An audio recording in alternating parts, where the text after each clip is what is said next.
नमस्कार, मी पूजा. गुरुकिल्ली यशाची मध्ये आपल्या सगळ्यांचं स्वागत. आज आपण स्टडी MBBS इन रशिया या विषयावर चर्चा करणार आहोत आणि आपल्याला या विषयावर मार्गदर्शन करणार आहेत डॉक्टर सूरज अंगोनकर. सगळ्यात आधी आपण कार्यक्रमामध्ये सरांचं स्वागत करूया. सगळ्यात आधी कार्यक्रमामध्ये स्वागत. नमस्कार. नमस्कार. तर कार्यक्रमाला सुरुवात करण्याआधी मी डॉक्टर सूरज यांची ओळख करून देते. डॉक्टर सूरज हे एक समर्पित आणि अनुभवी वैद्यकीय व्यावसायिक तसंच शैक्षणिक सल्लागार आहेत. परदेशात MBBS करणाऱ्यांचं स्वप्न पाहणाऱ्या इच्छुक विद्यार्थ्यांना योग्य मार्गदर्शन करून त्यांचं स्वप्न पूर्ण करण्यात ते सतत कार्यरत आहेत. ते shine bright educational service private लिमिटेडचे संचालक सुद्धा आहेत. त्यांनी आपलं वैद्यकीय शिक्षण जे आहे ते प्रिव्होल्स्की रिसर्च मेडिकल युनिव्हर्सिटी यातून पूर्ण केलेलं आहे. वैद्यकीय क्षेत्रातील सखोल ज्ञान आणि आंतरराष्ट्रीय वैद्यकीय शिक्षण प्रणालीतील उत्तम समज यामुळे डॉक्टर सूरज अंगोनकर यांनी आजवर शेकडो विद्यार्थ्यांना रशिया आणि इतर देशातील नामांकित विद्यापीठांमध्ये प्रवेश सुद्धा मिळवून दिलेला आहे. त्यांचं प्रामाणिक मार्गदर्शन, विद्यार्थी केंद्रित दृष्टिकोन आणि सततचा पाठिंबा यामुळे विद्यार्थी आणि पालक यांच्यामध्ये त्यांच्याबद्दल प्रचंड विश्वास निर्माण झालेला आहे. तर डॉक्टर सूरज आपल्या स्टुडिओमध्ये आहे. जास्त वेळ न घालवता आजच्या विषयाला लगेच सुरुवात करूया. अत्यंत महत्त्वाचा विषय आहे डॉक्टर सूरज. तर सगळ्यात पहिला प्रश्न मला तुम्हाला असा विचारायचा आहे की अनेक विद्यार्थ्यांना MBBS पूर्ण करायचं असतं, अनेक विद्यार्थ्यांचं हे स्वप्न असतं. तर MBBS जेव्हा करायचं असतं त्यावेळी कशा प्रकारची संधी तुम्ही त्यांना उपलब्ध करून देता, याबद्दलचं काय मार्गदर्शन सगळ्यात आधी करा? सर्वात पहिला तर मी TV9चं धन्यवाद करू इच्छितो, जी मला आज संधी दिली इथं बोलायची. मी असं सांगेन की जे इच्छुक विद्यार्थी आहेत, जे डॉक्टर बनायचं स्वप्न पाहत आहेत आणि जर करता त्यांना MBBS इंडियामध्ये सीट भेटत नसेल तर हे रशियाचं कन्सिडरेशनमध्ये करू शकतात आणि तिकडं रशियाला जाऊन ह्यांनी आपलं MBBSचं करिअरचं स्वप्न जे आहे ते संपूर्ण करू शकतात. तिकडे WHO वर्ल्ड हेल्थ ऑर्गनायझेशन आणि NMC national medical council of India आणि ECFMG education commission for foreign medical council द्वारा सगळे युनिव्हर्सिटी मान्यता प्राप्त आहेत. नक्कीच. ज्या पद्धतीने तुम्ही सांगितलं की बऱ्याच विद्यार्थ्यांचं स्वप्न असतं MBBS पूर्ण करण्याचं, तर पुढे असंच विचारायचं की लिमिटेड सीट्स असतात आपल्या इथे, तर अशा वेळेला विद्यार्थ्यांना जे MBBS करायचं असतं ते साधारण ते स्वप्न कसं पूर्ण करू शकतात आणि वेळीच जर संधी उपलब्ध झाली तर ते तिथे जाऊन कशा पद्धतीने MBBSचं आपलं स्वप्न जे नक्कीच आपण बघून घेऊया. आपण प्रत्येक वर्षी पाहतो की बरेच साधारण 20 लाख विद्यार्थी तरी नीटची परीक्षा देत असतात आणि त्यामधले साधारण 8 ते 10 लाख विद्यार्थी पासही होतात किंवा उत्तीर्ण होतात. आणि आपल्या भारतामध्ये जे MBBSच्या सीट्स आहेत ते लगभग 1 लाखच्या आसपास अवेलेबल आहेत. तर आपण इथं बघितलं तर जे स्टुडंट्स जे संभावना आहे ते 8 ते 10 लाखाची आहे आणि सीट्स जे आहेत ते फक्त 1 लाख आहेत. इथं बरंच गॅप येतोय. तर त्यामुळे बरेच विद्यार्थ्यांना आपली सीट्स इथं मिळवण्यासाठी खूप त्रासदायक होतो. तर अशा वेळी जे विद्यार्थी आहेत जे नीट क्वालिफाय झाले ते विद्यार्थी रशियाचा विचार करू शकतात. तिकडे जाऊन त्यांचं रशियामध्ये शिक्षण घेऊ शकतात आणि आपलं जे करिअरचं स्टेटस आहे ते कंप्लीट करू शकतात. नक्कीच. त्याचप्रमाणे आपल्या युनिव्हर्सिटीबद्दल आम्हाला जाणून घ्यायचं आहे थोडक्यात, त्याबद्दल काय सांगू शकता आणि विद्यार्थ्यांना कशा प्रकारचं मार्गदर्शन करते आपली युनिव्हर्सिटी? आपल्याकडे जी युनिव्हर्सिटीज आहेत ते बरेच युनिव्हर्सिटीज आहेत, पण त्यातली एक युनिव्हर्सिटीबद्दल आता आपण बोलून घेऊया, जी प्रिव्होल्स्की रिसर्च मेडिकल युनिव्हर्सिटी आहे. ही एकमेव युनिव्हर्सिटी आहे जी मॉस्कोपासून साधारण 450 किलोमीटरच्या डिस्टन्सवरती निझनी नोव्गोरोड शहरामध्ये आहे आणि इथली ही युनिव्हर्सिटी 100हून अधिक वर्षापासूनची जुनी युनिव्हर्सिटी आहे. इथं सर्व एज्युकेशन जे आहे ते पूर्णपणे इंग्रजी माध्यमामध्ये होतो आणि इकडे जे विद्यार्थी आत्ता सध्या शिकत आहेत साधारण 800 ते 1000 विद्यार्थी शिकत आहेत. आणि इथले युनिव्हर्सिटीमधून जे विद्यार्थी पासआउट झालेले आहेत ते साधारण 90% मुलं आज FMG एक्झाम क्लिअर करून भारतामध्ये व्यवस्थित प्रॅक्टिस करत आहेत. आपली खाजगी प्रॅक्टिस असो किंवा सरकारी प्रॅक्टिस असो, दोन्हीमध्ये प्रॅक्टिस करत आहेत. आणि आपण असंच एका विद्यार्थीचा हवं तर एक रिव्ह्यू व्हिडिओ सुद्धा बघून घेऊया. तर ते व्हिडिओ तुम्ही प्ले करू शकता. नक्कीच. मला वाटतं काही विद्यार्थ्यांनी प्रतिक्रिया सुद्धा दिलेल्या आहेत, तर या विद्यार्थ्यांच्या नेमक्या प्रतिक्रिया काय आहेत त्याबद्दल आपण ऐकूयात. My name is Meghna Biranje. I'm from Belgaum, Karnataka. I'm studying in Privosky Research Medical University and I came through Dr. Suraj Shine Bright Education Services. I'm currently studying in the 6th year and what I would say is that the 6 years that I've spent here were the most beautiful and memorable 6 years of my life. And I recommend Russia is because the faculty is good here. You get a lot of exposure with the patients and you get to learn new languages, and it's also suitable for everyone, even in winters. So you can experience every season in a new country. So that's why I feel you can choose Russia. My name is Laguna. I'm currently studying in 6th year in Pimu, Nizhny Novgorod, Russia. I'm very lucky to get admission over here because this university is very good. It is good in academics as well as all the co-curricular activities. There are many Indians over here, so I don't feel any outsider over here. So I'm very happy. I have enjoyed Russia for the 6 years. In my whole life, the best journey was the 6 years. And there are in academic also, PIMO is very good. It gives more experience clinically, as well as teachers are very supporting. They support you mentally as well as academically. So I never felt that I am away from my home because there are friends who support, there are teachers who help. If you ask me, PIMO is a good option. Thank you. तर ज्या पद्धतीने आता विद्यार्थ्यांनी आपल्याला प्रतिक्रिया दिल्या की त्यांना सुद्धा किती छान अनुभव आलेला आहे एकंदरीत या सगळ्याचा, तर मला पुढे असं विचारायचं आहे की भारतीय शिक्षण पद्धती आणि रशियाची शिक्षण पद्धती यामध्ये खरंच फरक आहे का, आणि फरक आहे तो साधारण कशा पद्धतीने भारतीय विद्यार्थ्यांना दिसून येतो? नक्कीच बघून घेऊया. आपण आता कन्सिडर केलं तर भारतीय शिक्षणमध्ये आणि रशियाच्या शिक्षणामध्ये जास्त काही फरक नाही आहे. आपण जसं इंडियामध्ये जे MBBS साठी लागणारे 19 सब्जेक्ट्स आहेत तेच सर्व सब्जेक्ट्स तिथं रशियामध्ये सुद्धा पूर्णपणे शिकवले जातात. तिकडं तसं बघितलं तर हायर स्टँडर्ड ऑफ एज्युकेशन आहे, परत वेल डेव्हलप्ड इन्फ्रास्ट्रक्चर आहे, जसे की आपल्याकडं 3D टेक्निक सुद्धा अवेलेबल आहेत जे मुलांना अभ्यास करायला हेल्पफुल असतात. स्टिम्युलेशन सेंटर्स आहेत, वेल इक्विप्ड लायब्ररीज आहे आणि सर्व प्रकारचे इंटरनॅशनल टेक्स्टबुक सुद्धा अवेलेबल असतात प्रत्येक युनिव्हर्सिटीमध्ये. तर इकडच्या आणि तिकडच्या एज्युकेशनमध्ये जास्त काही फरक येत नाही. थोडं बहुत लँग्वेजचं फरक आलं तरी येईल, बट ते सुद्धा युनिव्हर्सिटी कव्हर करून घेते. जसे की मुलांना गेल्यानंतर तिकडे रशियन लँग्वेज सुद्धा शिकवते आणि बरेचसे काही गोष्टी जे आहेत इंटरनॅशनल एक्सपोजर सुद्धा भेटतं मुलांना. तर ह्या प्रकारे मुलं रशियाचा एक विचार करू शकतात आणि तिकडे ॲडमिशन घेऊ शकतात. नक्कीच. त्याचप्रमाणे सगळ्यात महत्त्वाचा प्रश्न की रशियाला जर एखाद्या भारतीय विद्यार्थ्याला शिक्षण घेण्यासाठी जायचं MBBSचं, तर त्याआधी त्या विद्यार्थ्यांना काही पूर्वपरीक्षा द्यावी लागते का, किंवा साधारण पात्रता काय असावी लागते तिथे जाण्यासाठीची? आता आपण कन्सिडर केलं तर रशियाला जाताना आपण युनिव्हर्सिटीज पहिला कन्सिडरेशन करावं लागतं. आता युनिव्हर्सिटीज कन्सिडरेशन केलं तर इकडे 3 प्रकारची युनिव्हर्सिटीज आहेत. एक आहे स्टेट गव्हर्नमेंट युनिव्हर्सिटीज, दुसरे आहेत फेडरल गव्हर्नमेंट युनिव्हर्सिटीज आणि तिसरे आहेत रिसर्च मेडिकल युनिव्हर्सिटीज. आपण स्टेट गव्हर्नमेंटमध्ये ॲडमिशन घेणार असलं तर इकडे कुठलीच एंट्रन्स एक्झाम नसते. आपण फर्स्ट कम फर्स्ट बेसिसवरती ॲडमिशन देऊ शकतो त्यांना.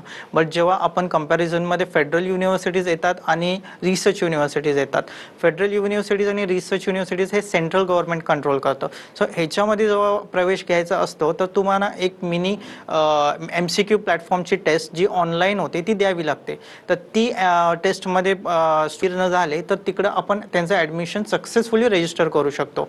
आणि बाकीची पात्रता आपण बघितलं जी भारतामध्ये लागत आहे, तर तुम्हाला 12वीमध्ये PCB कॅटेगरीला, जनरल कॅटेगरीला तुम्हाला 50% गुण असणं गरजेचं आहे आणि अनरिझर्व्ड कॅटेगरी जी आहे त्याला 40% गुण असणं गरजेचं आहे. आणि बाकी तुम्हाला नीटमध्ये मिनिमम मार्क्सनी क्वालिफाय होणं खूप गरजेचं आहे. तर जे कोणी पालक आणि विद्यार्थी अब्रॉडला जाऊन ॲडमिशन घ्यायचा विचार करत आहे तर तुम्ही ही पात्रता लक्षात ठेवा आणि नीटमध्ये क्वालिफाय झालेला असला तरच तुम्ही ॲडमिशन पुढे घ्या.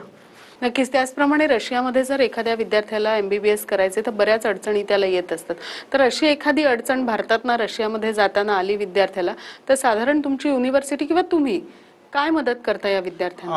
आता आपण अडचणी ज्या आल्या तर आपण असं बघू शकतो की शाईन ब्राईट एज्युकेशनल सर्व्हिसेसचे सगळे संचालक जे आहेत ते रशियामधून पासआउट होऊन झालेले आहेत. जे कोणी डॉक्टर्स आज काउन्सिलिंग करतात मुलांचे तर ते सर्व रशियामधून शिकून येऊन इथं व्यवस्थित ग्रॅज्युएट होऊन इंटर्नशिप करून इंडियामध्ये प्रॅक्टिस करत आहेत. तर अशा डॉक्टर्सनी जेव्हा विद्यार्थ्यांचं काउन्सिलिंग करून तिकडं परदेशात जायला मदत करतात, त्यांचं व्यवस्थित मार्गदर्शन करून आपण मुलांना पाठवलेला असतो.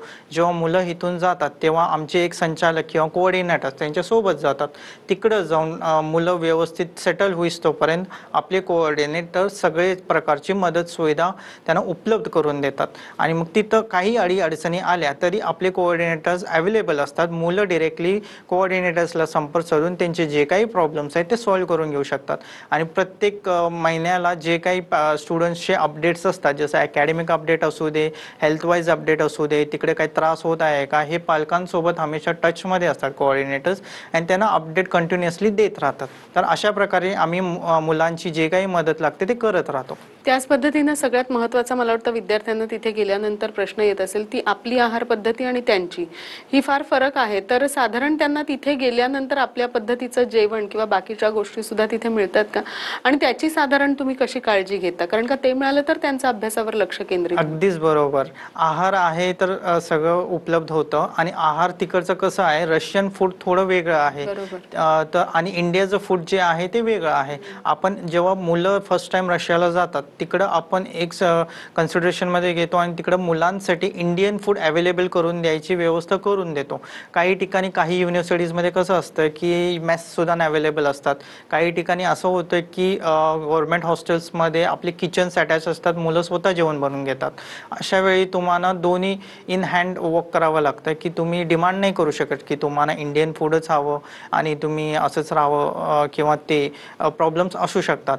मग तेव्हा जेव्हा इंडियन्स आपले तिकडे जातात फर्स्ट टाइम तेव्हा आपण थोडी बहुत सुविधा करून देतो त्यांना की फूडचं थोडं प्रॉब्लेम येऊ नये म्हणून. सो असं आपण हेल्प करून सॉर्ट आउट करून घेतो. त्याचप्रमाणे सर मला तुम्हाला असं विचारायचं आहे की विद्यार्थ्यांना जेव्हा रशियामध्ये MBBS साठी प्रवेश मिळवायचा असतो तेव्हा साधारण कोणते डॉक्युमेंट्स त्यांना लागतात याबद्दलची काय माहिती देता येईल तुम्हाला? अगदीच बरोबर. जेव्हा मुलं किंवा विद्यार्थी अब्रॉडला विचार करत आहेत ॲडमिशन घ्यायचं तर पहिलं त्यांची बेसिक क्रायटेरिया क्लिअर झाली पाहिजे. जसं की मी बोललो 12वीमध्ये 50% गुण फॉर अनरिझर्व्ड कॅटेगरी आणि फॉर रिझर्व्ड कॅटेगरी 40% गुण. तर अशा वेळी तुमचे 10वीचे सर्टिफिकेट्स, 12वीचे सर्टिफिकेट्स आणि पासपोर्ट हा अति आवश्यक गरजेचा डॉक्युमेंट आहे. तो तुम्हाला रेडी ठेवावं लागतं तरच तुमचं ॲडमिशन तिकडं सक्सेसफुली रजिस्टर होतं. जर करता तुमचा पासपोर्ट रेडी नसला तर तुम्ही आमच्या टीमला संपर्क करू शकता किंवा तुमच्या एजंट्सना कॉल करून पासपोर्ट आधी डॉक्युमेंट हा रेडी करून घ्या. आपण आता कन्सिडर केलं किंवा बघितलं तर पासपोर्ट यायला थोडा बहुत टाईम जास्ती लागायला आहे.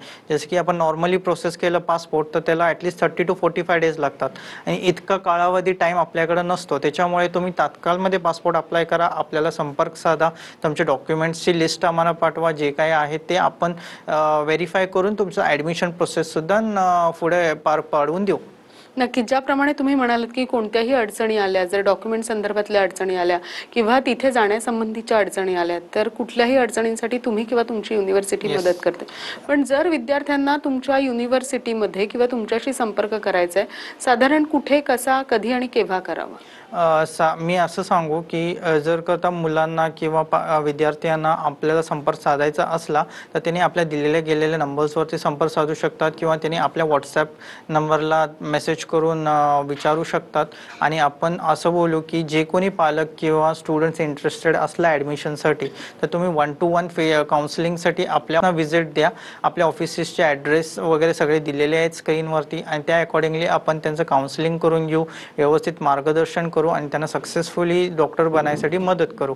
अशा प्रकारे मुलं किंवा पालक आपल्याला संपर्क साधू शकतात दिलेल्या नंबर्सवरती, वेबसाईटवरती आणि त्यांना मानव भेट देऊ शकतात. नक्कीच. मला वाटतं या विषयावर मला तुमच्याशी आणखीन बोलायचं आहे, मात्र एका छोट्याशा विश्रांतीची वेळ झाली, लगेचच भेटतोय. कुठेही जाऊ नका, पाहत रहा TV9 मराठी.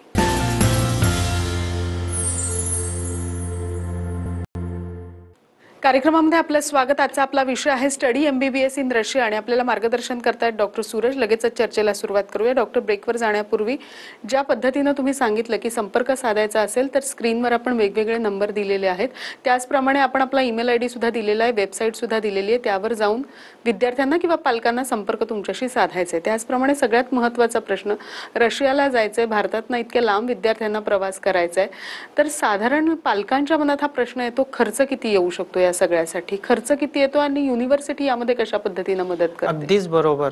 आता जेव्हा खर्चाचा गोष्ट येते तेव्हा पालकांनी हा लक्ष ठेवून ऐकलं पाहिजे की रशियामध्ये जे काही युनिव्हर्सिटीज आहेत, जे आज वैद्यकीय विद्यापीठा जे आहेत ते साधारण 2 ते 3 लाख पर इयर पासून चालू होतात आणि अप टू 5 ते 6 लाखापर्यंत जातात. जसं आपले स्टेट युनिव्हर्सिटीज घेतलं आपण, ते साधारण 2 ते 3 लाख वर्षाचा खर्च भागून जातो. जे किंवा फेडरल युनिव्हर्सिटीज घेतलं तर साधारण 3 ते 4 लाखापर्यंत जातो आणि रिसर्च युनिव्हर्सिटीज घेतलं तर साधारण 5 ते 6 लाखापर्यंत जातो. तर तुमचा खर्च जो आहे तुम्ही कितपत तुम्ही वर्षाला खर्च करू शकता आपल्या पल्ल्यांसाठी, तर त्या अकॉर्डिंगली तुम्ही व्यवस्थित प्लॅन आउट करा, तुमचा खर्चाचा हिशोब काढा आणि मग त्यानंतर ॲडमिशन घ्या रशियामध्ये. नक्कीच, ज्या पद्धतीने तुम्ही सांगताय आणि मला आता हा प्रश्न महत्त्वाचा विचारायचा आहे की MBBS साठी जेव्हा भारतीय विद्यार्थी रशियासाठी ॲडमिशन बघत असतो किंवा तो ठरवतो की मला आता रशियाला जायचंय MBBSचं शिक्षण घेण्यासाठी, त्यावेळी विद्यार्थी आणि पालक दोघेही मिळून रशियातील बऱ्याच युनिव्हर्सिटी ज्या आहेत त्या सर्च करत असतात. मग अशा वेळेला साधारण कशी युनिव्हर्सिटी चूज करावी किंवा आपली युनिव्हर्सिटी कशा पद्धतीने मदत करते हे सगळं करण्यासाठी विद्यार्थ्यांना? अगदीच बरोबर. जेव्हा पालक किंवा स्टुडंट्स रशियाबद्दल सर्च करत असतात, आजकाल ऑनलाईन प्लॅटफॉर्मवरती सगळीच माहिती अवेलेबल असते मुलांसाठी, तेव्हा तुम्ही पहिला कन्सिडरेशन करा की तिकडची युनिव्हर्सिटी पूर्णपणे इंग्रजी माध्यममध्ये एज्युकेशन देत आहे का, ती युनिव्हर्सिटी WHO किंवा NMC द्वारा मान्यता पूर्वक आहे का, आणि मग तिथले युनिव्हर्सिटीमध्ये सध्या किती भारतीय विद्यार्थी शिकत आहेत ते बघून घ्या. आणि मग त्याच्यानंतर जेव्हा भारतातले विद्यार्थी वापस आलेले असतात त्या युनिव्हर्सिटीमधले FMG किंवा नेक्स्ट एक्झाम जी आहे ती पास होऊन कितपत सक्सेसफुली आज इंडियामध्ये प्रॅक्टिस करत आहेत ते सुद्धा बघणं गरजेचं आहे. अशा वेळी बरेच विद्यार्थी पालक ही चुकी करतात की काही गोष्टी कन्सिडरेशनमध्ये न घेता त्यांनी रिसर्च करून एजंट्स किंवा सब एजंट्सकडे जाऊन सांगतात की आम्हाला ही युनिव्हर्सिटी पाहिजे, अशीच पाहिजे, तशीच पाहिजे. तसं होत नाही. तुम्हाला तुमच्या बजेटमधली युनिव्हर्सिटी निवडून तुमच्या रिप्रेझेंटेटिव्हला सांगावं लागतं की आपल्याला ही युनिव्हर्सिटीमध्ये ॲडमिशन करून द्या म्हणून. त्याचप्रमाणे मुलींसाठी याला जाऊन MBBSचं शिक्षण घेणं किती सुरक्षित आहे? आपण बऱ्याच अशा केसेस ऐकतो की परदेशात जाऊन काही त्रास झालेले आहेत मुलींना, या बाबतीत काय सांगू शकता? आता बघितलं तर रशिया हा सर्वात शक्तिशाली देश आहे आणि this is a woman dominating country. म्हणजे तिकडे बरेच महिला जे आहेत ते आहेत आणि इंडियातली जी मुली रशियाला शिकायला जातात तेव्हा तिकडे हा जो रेशो आहे हा जास्त आहे. म्हणजे साधारण वर्षातून जर का 15 ते 20 हजार मुलं गेलेली असली टोटल, तर ह्यातले 8 ते 10 हजार मुली असतात शिकायला गेलेल्या. तिकडे गेल्यानंतर जे मुलींसाठी आम्ही हॉस्टेलची अवेलेबिलिटी करून देतो ती मुलींसाठी सेपरेट हॉस्टेल्स करून देतो. तिकडे हॉस्टेल्समध्ये बरेचदा फिमेल्स वॉर्डन्सच असतात. सिक्युरिटी वाईज तिकडे 24/7 CCTV कॅमेरा उपलब्ध असतात. प्रत्येक बिल्डिंगच्या खाली 2 ते 3 सिक्युरिटी गार्ड्स असतात. तर अशा दृष्टिकोनाने विचार केला तर रशिया सगळ्यात सुरक्षित देश आहे. मुलींसाठी ॲडमिशन घेण्यासाठी खूप इझी आहे आणि तिकडे काय घाबरायची गरज पडणार नाही पालकांसाठी पण. नक्कीच. त्याचप्रमाणे या सगळ्यामध्ये पालकांचा सहभाग सुद्धा तितकाच महत्त्वाचा असतो या शिक्षणामध्ये, कारण का आपली मुलं शिक्षणानंतर परदेशी जात असतात पुढचं शिक्षण घेण्यासाठी. विद्यार्थी आणि पालकांना या कार्यक्रमाच्या माध्यमातून तुम्हाला काय सल्ला द्यायचा? मला हे सल्ला द्यायचा आहे, तुम्ही कुठलीही युनिव्हर्सिटी निवडताना पहिला पूर्णपणे त्याचा रिसर्च करा. ॲडमिशन घेताना तुम्ही तुमच्या एजंट्सना किंवा आपल्याला टीमला कॉन्टॅक्ट करा. आम्ही तुम्हाला व्यवस्थित मार्गदर्शन करू. तुमच्या बजेटमध्ये असणारी युनिव्हर्सिटीजना आम्ही तुम्हाला निवडून देऊ. मग तिकडे जाताना आपली टीमसुद्धा मुलांसोबत असते. तिकडे गेल्यानंतर काय घाबरायची गरज नाही. आणि पालक जेव्हा हा विचारमध्ये पडतो की आमची मुलं तिकडे जाऊन कसं राहतील किंवा तिकडे शिक्षण कसं घेतील, हे सर्व दृष्टिकोनाने आपण विचार करून ॲडमिशन करून दिलेला असतो. तर ह्याच्यामध्ये घाबरायची अजिबात गरज पडणार नाही. तर तुम्ही जर का विचार करत असला अब्रॉडला ॲडमिशन घ्यायचं तर तुम्ही आमच्या टीमला संपर्क साधून किंवा आपल्या नंबर्सवरती दिलेल्या नंबर्सवरती कॉन्टॅक्ट करून आपल्याला संपर्क साधा. धन्यवाद. नक्कीच. त्याचप्रमाणे सर बऱ्याचदा असं होतं की रशियाला गेल्यानंतर लँग्वेजचा प्रॉब्लेम होतो विद्यार्थ्यांचा. तर साधारणपणे रशियामध्ये गेल्यानंतर कोणती लँग्वेज मुलांना वापरावी लागते किंवा कोणती भाषा बोलावी लागते जर इथना विद्यार्थी शिक्षणासाठी रशियामध्ये जात असेल तर? जेव्हा आता भारतातून मुलं रशियाला जातात तेव्हा पूर्ण एज्युकेशन जे आहे ते इंग्लिशमध्ये होतं आणि जर करता आपल्याला थोडं बहुत रशियन लँग्वेज शिकावं लागतं फॉर लोकल कम्युनिकेशन किंवा पेशंटसोबत इंटरॅक्शन करण्यासाठी किंवा पेशंटचे सिम्पटम्स जाणून घेण्यासाठी. आपण एक एक्झाम्पल घेतलं, जेव्हा एक महाराष्ट्रातून मुलगा केरळला गेला तर तिकडची त्याला मल्याळम लँग्वेज शिकायची गरज नाही पडत. खरं जे पेशंटसोबत इंटरॅक्शन करायला जे लागतं त्या लँग्वेजसाठी तुम्हाला थोडं बहुत रशियन शिकावं लागतं आणि बाकी इतर गोष्टी तरी पूर्णपणे इंग्लिशमध्येच होतात. तर तुम्हाला भाषेचं अशी काय अडीअडचण येणार ह्याची काय तुम्ही कन्सिडरेशनमध्ये करून चालू शकता. नक्कीच. आणि त्याचप्रमाणे सर मला हे तुम्हाला विचारायचं आहे की जेव्हा विद्यार्थी त्या ठिकाणी शिक्षणासाठी जातात MBBSच्या, त्यावेळेला प्रॅक्टिकल नॉलेज सुद्धा त्यांना तितकंच तिथे दिलं जातं का आपल्या युनिव्हर्सिटी मार्फत? साधारण काय असतं हे प्रॅक्टिकल? हो, अगदीच बरोबर. जेव्हा प्रॅक्टिकल नॉलेज आपले 3rd इयर पासून चालू होतात, मुलं क्लिनिकल रोटेशनसाठी हॉस्पिटल्सना जायला चालू करतात.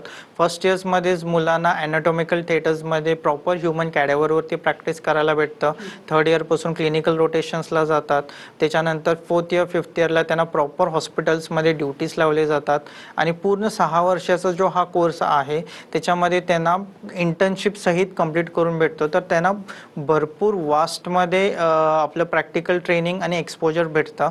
तर रशियामध्ये बिंदासमध्ये ह्याने ॲडमिशन घेऊ शकतात. त्याचप्रमाणे जर रशियात आपण MBBS केलं आणि त्यानंतर विद्यार्थी पुन्हा भारतात आला, तर साधारण भारतात आल्यानंतर विद्यार्थ्यांना तुम्ही काय घडवत असता किंवा विद्यार्थ्यांना कशा प्रकारची संधी या ठिकाणी आल्यानंतर तुमच्या युनिव्हर्सिटी मार्फत दिली जाते का? कॉलेज कॅम्पस असतो का? याबद्दल काय सांगू शकता? अगदीच बरोबर. जेव्हा मुलं भारतात परत येतात त्यांना एकतर FMG एक्झाम जी आहे ती क्लिअर करावी लागते आणि हल्ली येता आता नेक्स्टची एक्झाम येणार आहे. नेक्स्टच्या एक्झाममध्ये क्लिअर केल्यानंतर ह्यांना लायसन्स टू प्रॅक्टिस भेटणार आहे. जेव्हा त्यांची एक्झाम क्लिअर होते त्यांनी इंडियामध्ये 1 वर्ष इंटर्नशिप कंप्लीट करून कुठल्याही खाजगी किंवा प्रायव्हेट प्रॅक्टिसमध्ये त्यांनी प्रॅक्टिस करू शकतात. हॉस्पिटल्सना अटॅच करून त्यांचं करिअर पुढे ढकलू शकतात. आणि जर करता त्यांना इथं इंडियानंतर आल्यानंतर स्पेशलायझेशनला जायचं असेल तर एक तर त्यांनी नीट PG द्यावी लागते किंवा नेक्स्ट 2 जी आहे ती आत्ता सध्या अजून येणार आहे ती एक्झाम देऊ शकतात. त्यानंतर त्यांनी PGची सीट्स घेऊ शकतात. आणि ह्याच्या व्यतिरिक्त जर कदा प्रॅक्टिस करताना त्यांना काही अडीअडचणी आल्या तरी पण आपली जी कंपनी आहे त्यांना हेल्प करून त्यांना व्यवस्थित मार्गदर्शन करून देते. तुम्ही इथे आलात आणि भारतीय विद्यार्थी रशियामध्ये जाऊन MBBS साधारण कशा पद्धतीनं पूर्ण कराबद्दलचं खूप छान मार्गदर्शन आमच्या प्रेक्षकांना केलं. मनपूर्वक आभार. नमस्कार. थँक्यू. कार्यक्रमामध्ये आज आपण इथेच थांबतोय. तुम्ही मात्र कुठेही जाऊ नका. पाहत रहा TV9 मराठी.